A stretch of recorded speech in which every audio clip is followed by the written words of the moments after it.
संविधान को तार तार करने वाले, उनको देश से क्षमा मांगनी चाहिए, बिहार की जनता से क्षमा मांगनी चाहिए। जो कमजोर मुसलमानों को उसका हक देना नहीं चाहते, जो गरीबों का हितैषी नहीं, जो गरीब विरोधी है, जमीन माफियाओं के हित में काम करने वाले लोग इस विधेयक का विरोध कर रहे हैं। अंबेडकर तेरे, अंबेडकर मेरे, तेरे मेरे की लड़ाई छुड़ी है। एक तरफ भाजपा वाले कह रहे हैं कि अंबेडकर मेरे, तो एक तरफ राजद से लेके जो है इंडी गठबंधन के लोग कह रहे हैं कि अंबेडकर मेरे। अंबेडकर तेरे और मेरे के इस लड़ाई में कन्हैया कुमार ने संघ को घेरा है और यहाँ तक कहा है कि संघ के हाथ तो खून से लथपथ हैं। संविधान को तार तार करने वाले, उनको देश से क्षमा मांगनी चाहिए, बिहार की जनता से क्षमा मांगनी चाहिए। बिहार की जनता की गाढ़ी कमाई लूटने वाले उनके पिताजी जो माननीय न्यायालय के द्वारा अपराधी, आर्थिक अपराध के आरोप में जेल में जमानत पर हैं, संविधान का उन्होंने उल्लंघन किया है, संविधान का अपमान किया है। तार तार करने वाले पहले क्षमा मांगे और नौटंकी करना बंद करें। कांग्रेस राजद के लोग हमेशा संविधान का अपमान करते हैं, संविधान के विरुद्ध बयान देते हैं, संवैधानिक संस्था के बारे में भ्रम फैला करके जन आंदोलन की तैयारी करते हैं।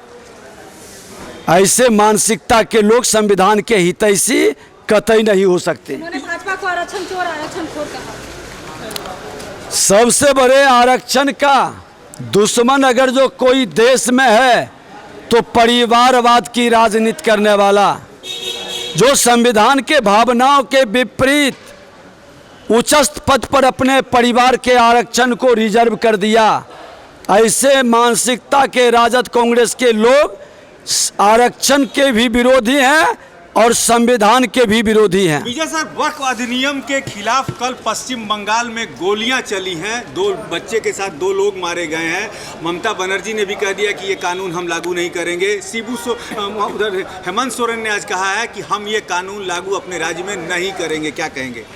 जो राष्ट्र के हितैषी नहीं है, जो अपने सत्ता और वोट की राजनीति में राष्ट्र को कमजोर करना चाहते हैं, जो कमजोर मुसलमानों को उसका हक देना नहीं चाहते, जो गरीबों का हितैषी नहीं, जो गरीब विरोधी है, जमीन माफियाओं के हित में काम करने वाले लोग इस विधेयक का विरोध कर रहे हैं।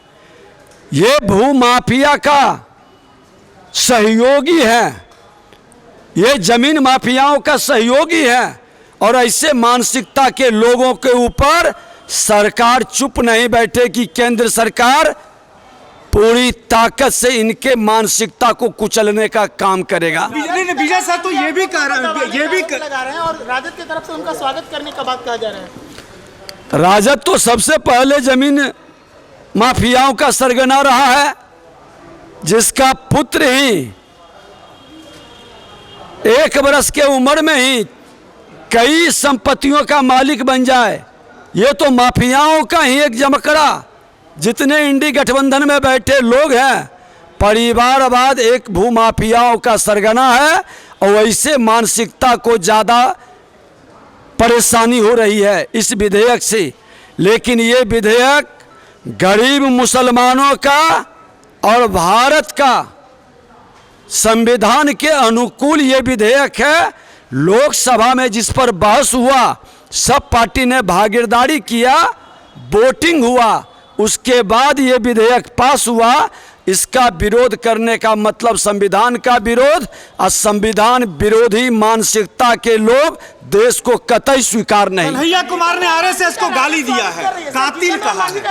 स्वागत कर रही है कन्हैया कुमार जिस मानसिकता के अंदर पले बढ़े हैं, जिसकी गोद में भारत तेरे टुकड़े होंगे के सोच लेकर कांग्रेस की गोद में राजनीति कर रहे हैं, ऐसे मानसिकता के लोग राष्ट्र की एकता अखंडता के लिए अपना बलिदान देने वाले राष्ट्रीय स्वयंसेवक संघ से वो परेशान हैं।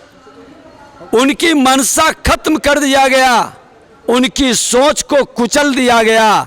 राष्ट्रीय स्वयंसेवक संघ माँ भारती के संतानों का राष्ट्र के प्रति जिम्मेवारी को जगाते हैं, आभास कराते हैं और सबका साथ सबका विकास के भाव को हर वर्ग तक पहुंचाते हैं। इसलिए ये लोग परेशान हैं। विजय सिन्हा की तमाम टिप्पणियां, पत्रकार के सवालों का जवाब आप सुन रहे थे, लेकिन अंबेडकर अब किसके हैं ये तो चुनाव में फैसला होगा।